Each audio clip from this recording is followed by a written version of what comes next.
So we just had, we've got a very large personal injury firm that spends over 20 million in advertising. And, it was really cool for us to come in, again, a third party, knowing the digital world and looking at all the vendors. We found $1 million of burn within the first week.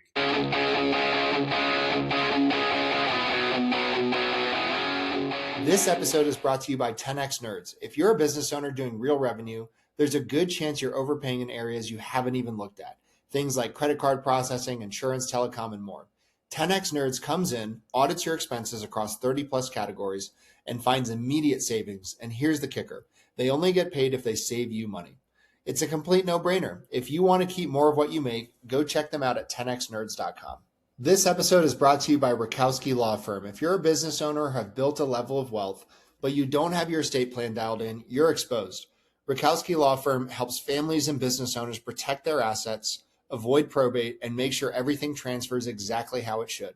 This isn't just paperwork, it's a real strategy to protect your legacy. If you haven't looked at your plan in a while or don't have one, go to rakowskilawfirm.com.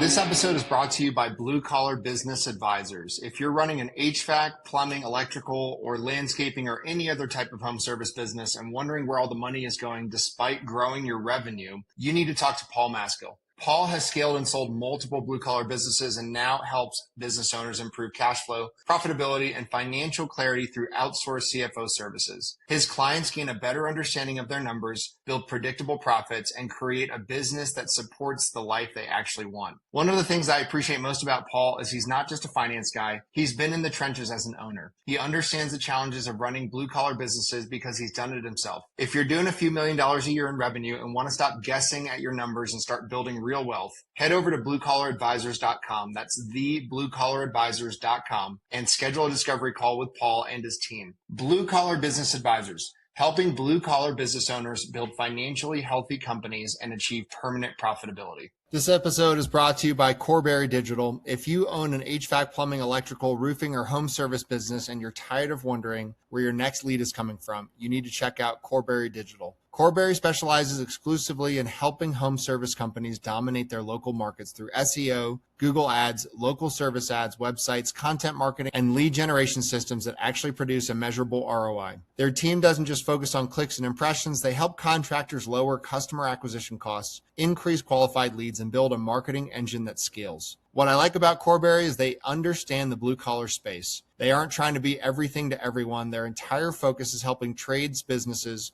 win in their backyard and generate more profitable jobs. If you're looking to grow your business, improve your online visibility, and build a marketing system that works, visit Corberry.com and schedule a strategy session with their team. That's Corberry.com. Tell them you heard about them on the podcast.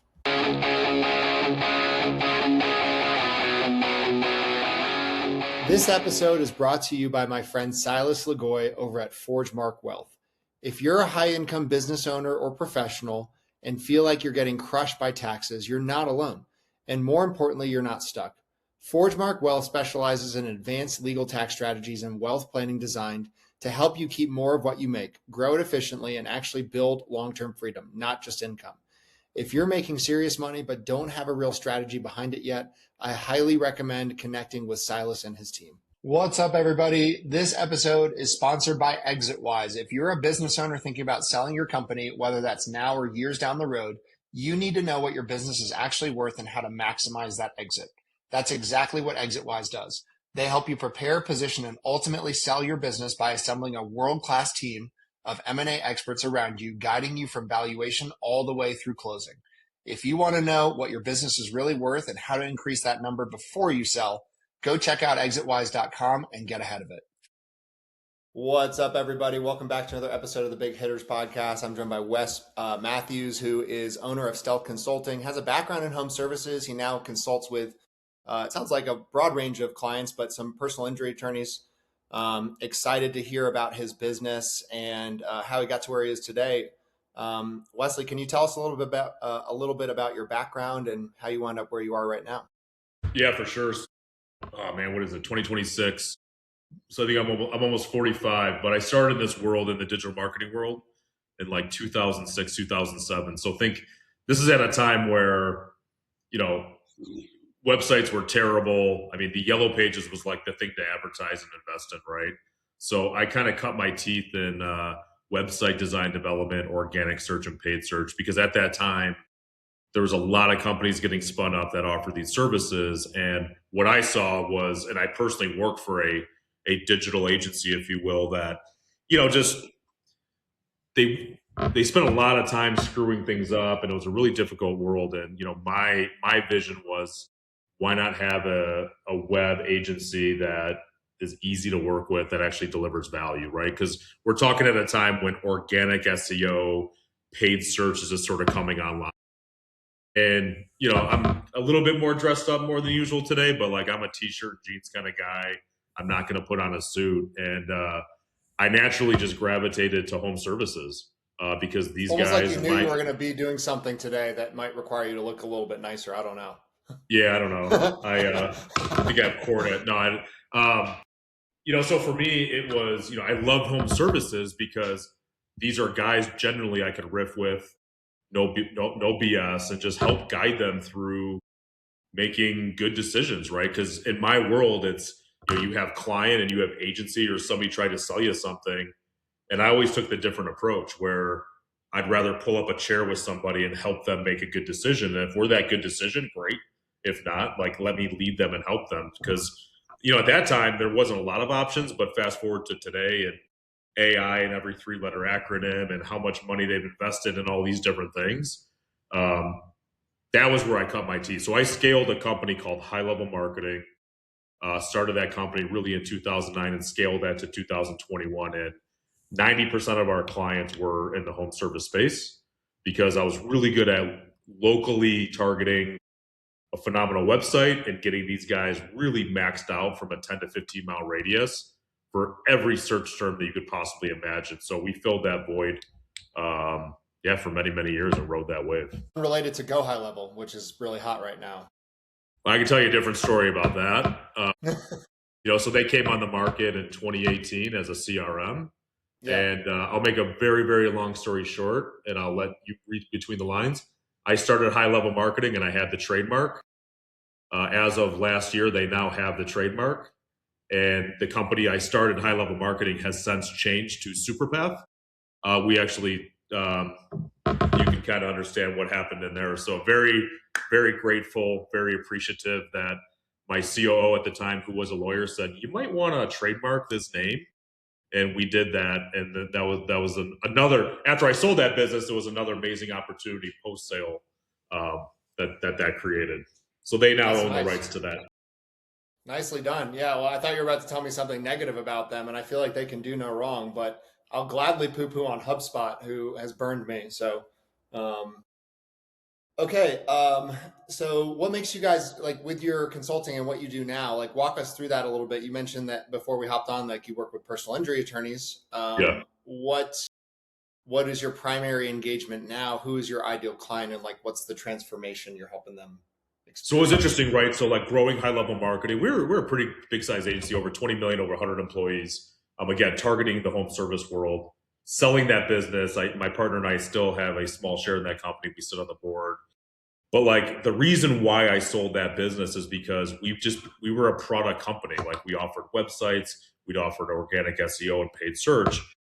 I had a bigger vision. And this is why I created Stealth, because I'm an entrepreneur. I only serve entrepreneurial run companies. And it's more of a mindset where I know some of the challenges in the entrepreneurial world, right? Like, let's just had one of the largest HVAC companies, right? This guy was really good at his craft, and all of a sudden grew this massive company, right? He wasn't really a business owner. He was just really good at doing what he did, but ended up growing, growing a really massive company. So what I really love to do is, there's a methodology, and there's plenty of them out there. And one I really attach myself to is EOS, the Entrepreneur Operating System. So some type of framework, right?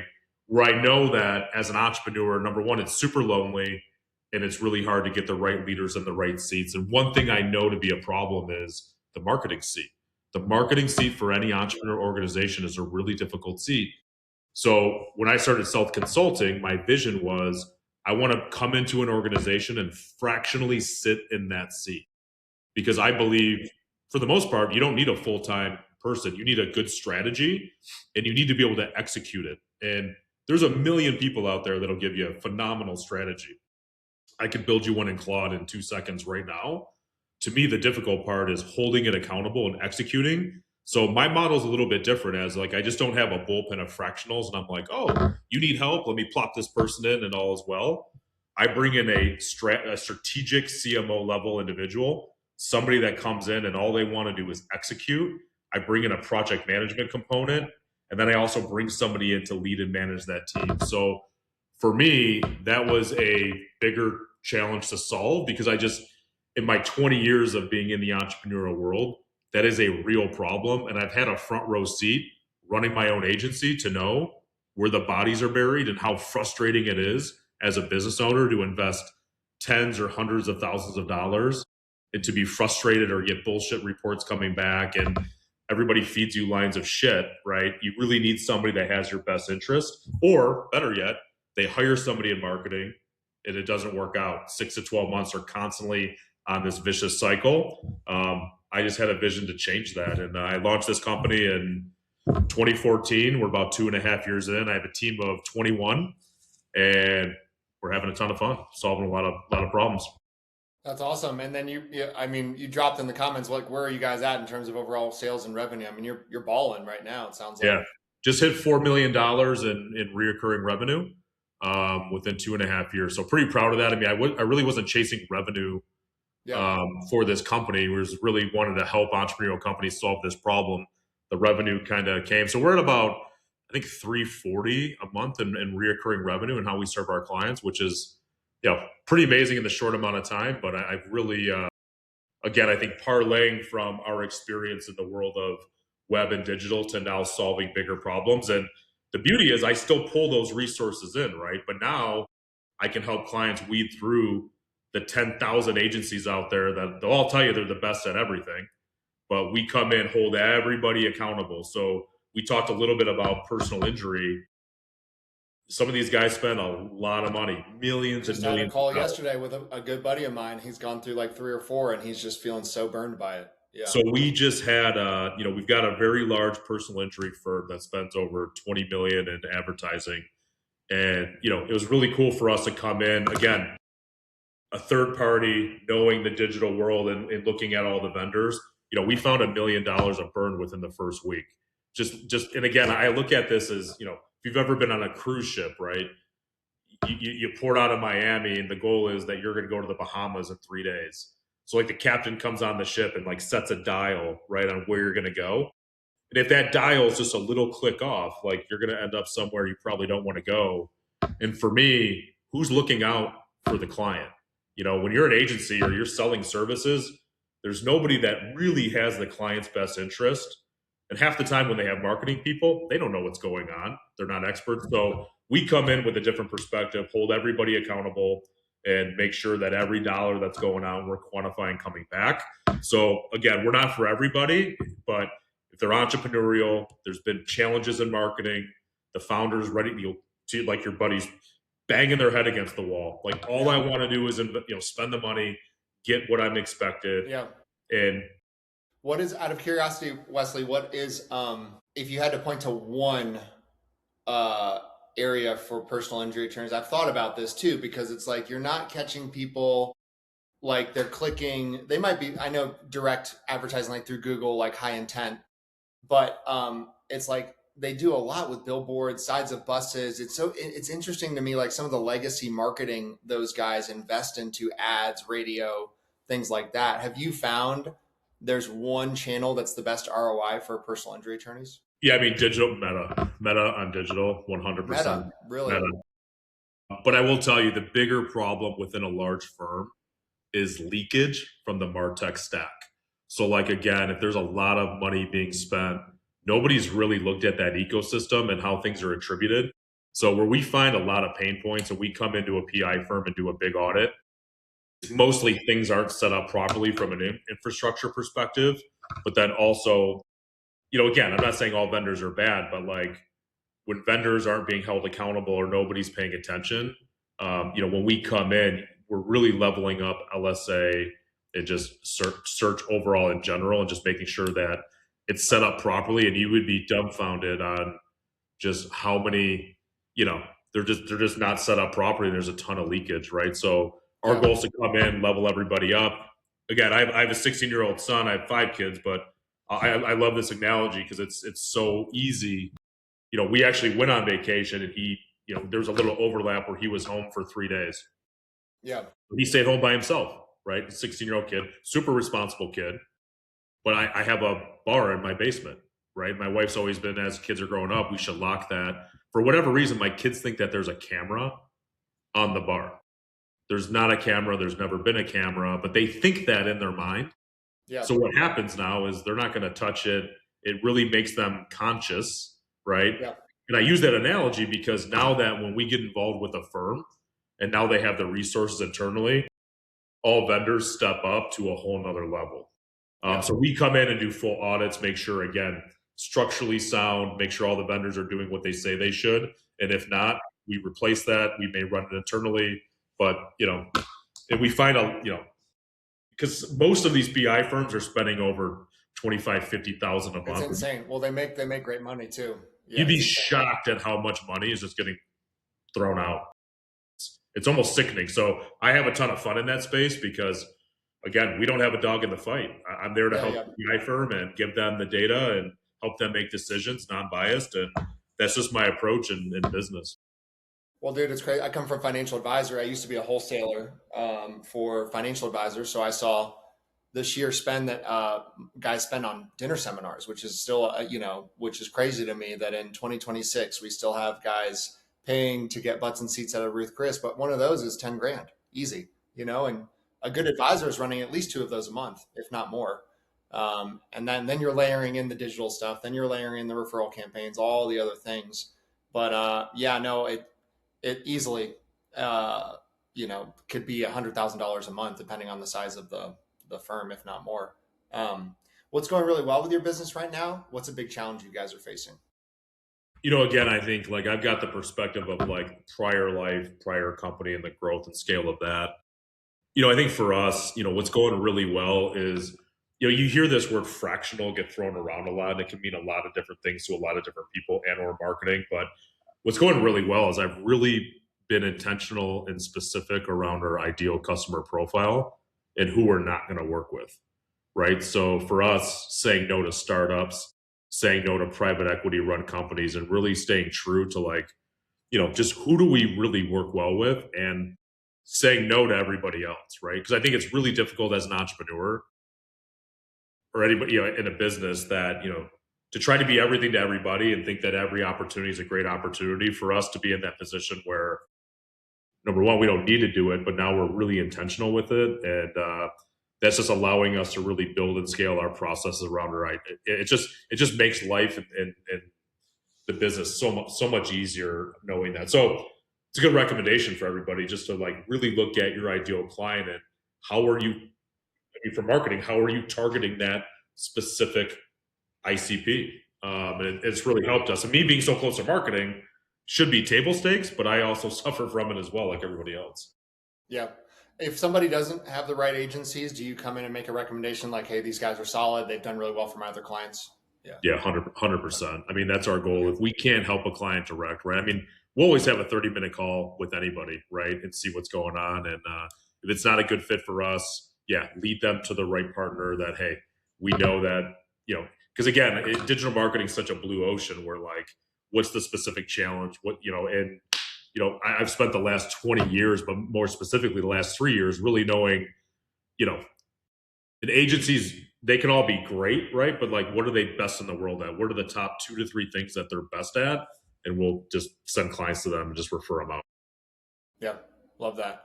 What do you feel like, and I might have missed it, what's the biggest challenge that you're facing right now in your business? There's Claude skills is pretty amazing. AI. I think some of the biggest challenges are client expectations around speed. Visionaries want things yesterday. I get it. I'm a visionary as well. But as AI, is really come out, it's some good, some bad, right? It's many business owners don't understand what it is, how to use it. It's causing a lot of whiplash. I mean, that to Yep. me is just, that's the thing I have my eye on. Like, to me, thankfully, I think the path I chose and the opportunities are vast. I mean, I have capacity challenges. I mean, that's probably my biggest challenge. It's capacity, because I have to staff real people. Like, we're not just running AI automations to do all this work.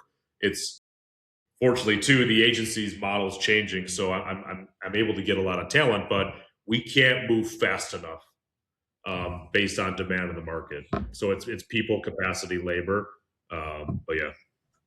It's funny. That's what the skilled guys say. You know, it's skilled labor. It's always the number one pain point. As soon as I ask the question, it's like hiring, maintaining, recruiting skilled labor. I feel like maybe there's a shortage across all markets. You know, which is interesting to me, given that there's so many companies laying off thousands and thousands of people right So now. what does that is like? What does that tell us? Yeah, yeah. Maybe those are the unskilled ones. I don't know.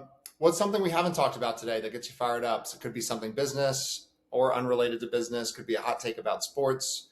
Could be a hobby you really like. Yeah, for me, I have 5 kids. I have a 16-year-old junior that's going to be a senior. He just got his first real job yesterday. So he's going down the electrical path, which I'm super excited, like, to go to trade school, do all that. So his goal is to get to be a master electrician as quickly as possible.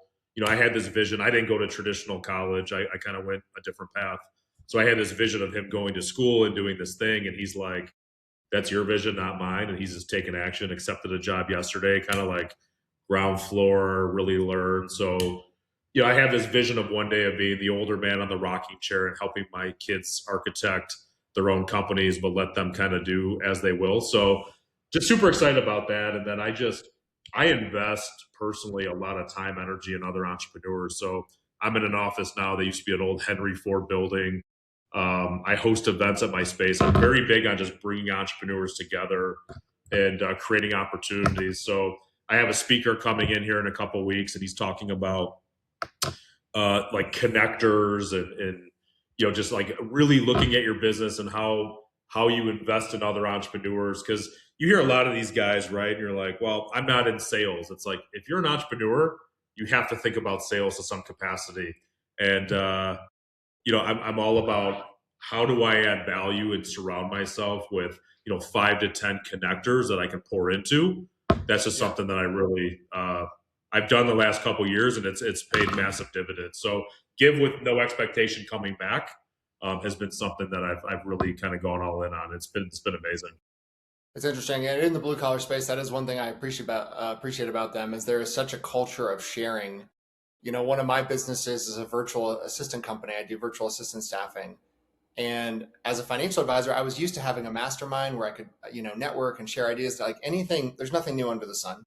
And I cannot for the life of me find a mastermind for virtual assistant staffing companies, which kind of is crazy to me. And so I'm like, I guess I have to start one. I'm not sure, but it would be great to know, what did you do in this situation? What happens if the government of the Philippines wants to tax you? Like, how do you guys handle that? That's how we all get better, So I love that you have that posture and you're always trying to get people together. I think that's powerful. Yeah. What any other game you can put us on, marketing wise, consulting wise, anything else that you kind of work with your clients on that you think is, and what about trends in marketing? I'm curious where you think about the large language model search coming in. Yeah, I mean, I think like really evaluate your SEO, right? And if you can spend time, like Google NLP, research that. I think really I'm not familiar with that. NLP. Yeah, Google natural language processing. There's a lot there. I mean, a lot of SEO companies are shifting that. They're like, I mean, literally, you could say insert any 3-letter acronym, right? Everybody's like whipping out all these three-letter acronyms on the LLM. But for me, it's really lay out. Again, I'm a big fan of EOS, right? So there's a simple tool with EOS called the VTO. Like, what's your 3-year plan, right? So I encourage anybody that's an entrepreneur to really document, what is your business going to look like in 3 years, and think about it from a revenue, from a headcount, and just working that backwards, right? And how does marketing fit into that? So to answer your question, it's revisit the strategy on, what does that look like and how are we going to get there, and make sure you have your tactical execution plan buttoned up. make sure you have the right resources, whether they're on your team, you have the right vendors in place.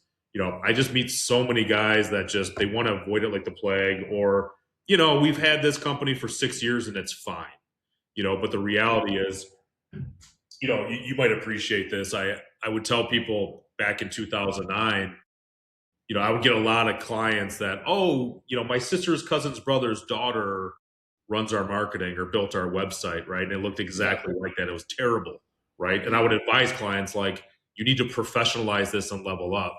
Yeah. What's interesting is that same comment today, with where things are at, that person can manage this business really successfully. So really be clear on your strategy, make sure you're executing properly. I personally use ChatGPT and Claude a lot.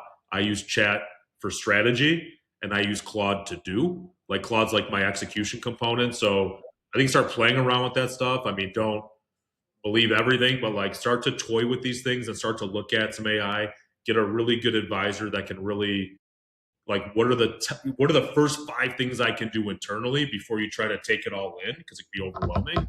So I think having a trusty advisor, somebody that can really understand operationally how you can really move the needle, because that's where I see a lot of people wasting their time right now, is just getting so overwhelmed. They're not really moving the needle, and you need really smart people to manage anything that you're going to create through AI.